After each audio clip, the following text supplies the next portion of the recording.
ایک عجیب بات بتاؤں، آپ مقروض کا جنازہ نہیں پڑھاتے تھے، جس کے سر پہ قرضہ ہوتا تھا اس کا جنازہ نہیں پڑھاتے تھے، ساری زندگی خود قرضہ لیا، لیکن قرض لینے دینے میں انسان سے جو پھر بے اصولیاں ہوتی ہیں اس میں جو نفرتیں پیدا ہوتی ہیں. اب دیکھتے نہیں ہو یہ فیصل آباد کے بازاروں میں روزانہ تاجر کیسے گریبان پکڑ کے ماں بہن کی گالیاں دے رہے ہوتے. میں ان تاجروں سے کہتا ہوں یا ادھار دینا بند کرو یا گالیاں دینا بند کرو. کیوں کسی کی بیٹی کی عزت کو اچھالتے ہو؟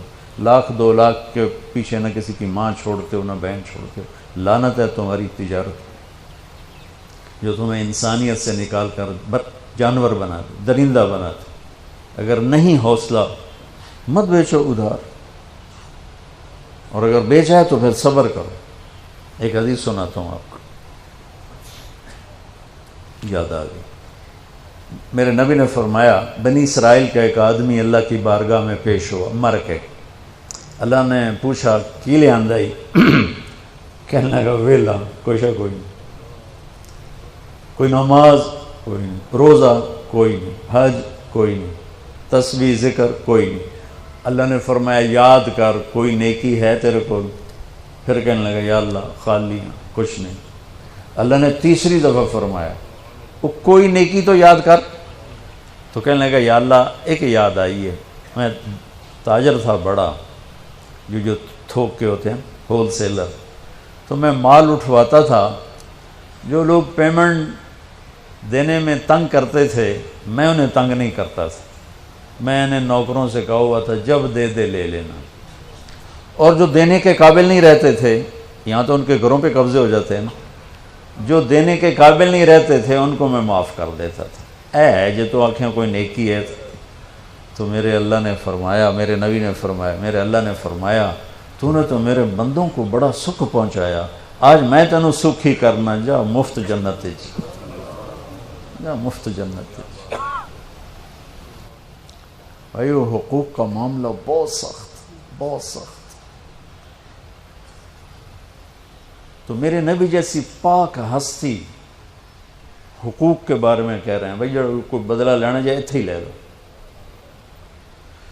حضرت غزیہ رضی اللہ تعالیٰ عنہ بدر کی جنگ میں صفیں سیدھی ہو رہی تھیں، تو وہ ان کا ذرا پیٹ بڑا تھا تو وہ باہر نکلے ہوئے تھے، تو آپ نے ان کے پیٹ پہ تیر ایسے مارا. غزیہ پیچھے ہٹو. وہ کہنے لگے یا رسول اللہ آپ نے مجھے نوک چپ ہوئی تیر کی، مجھے درد ہوا ہے. آپ نے کہا تو معافی دے دو. کہا نہیں بدلہ لوں گا. تو انہوں نے کہا لے لے بدلہ. کہا لے لے بدلہ. کہا نہیں آپ یہ کرتا اٹھائیں، آپ نے میرے ننگے پیٹ پہ تیر مارا ہے، تیر چپ ہویا ہے، میں ننگے پیٹ پہ تیر چپ ہوں گا. تو آپ نے ایسے اپنا کرتا اٹھا لیا. جب کرتا اٹھایا تو انہوں نے آگے بڑھ کے بوسہ لے لیا کہ یا رسول اللہ ممکن ہے میں شہید ہو جاؤں، تو میں چاہتا ہوں میرے یہ ہونٹ آپ کے جسم کی خوشبو سے مہکتے ہوئے ہوں اللہ کی بارگاہ. اور وہ شہید بھی ہو گئے. اس بدر کی جنگ کے شہداء میں ایک حضرت غزیہ بھی ہیں. تو میرے نبی نے دہرا کے جب اس نے اقرار کر لیا تو آپ نے کہا اب ٹھیک.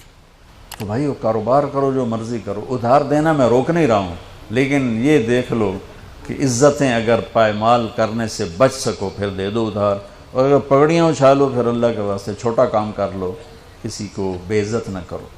آپ مقروض کا جنازہ نہیں پڑھاتے تھے، پوچھتے تھے قرضہ ہے؟ کہ جی ہے. کہ تم خود پڑھ لو. قرضہ ہے؟ جی نہیں. پھر آپ آگے پڑھ کے پڑھاتے تھے. کوئی ذمہ داری لیتا تھا پھر آپ پڑھا دیتے تھے. تو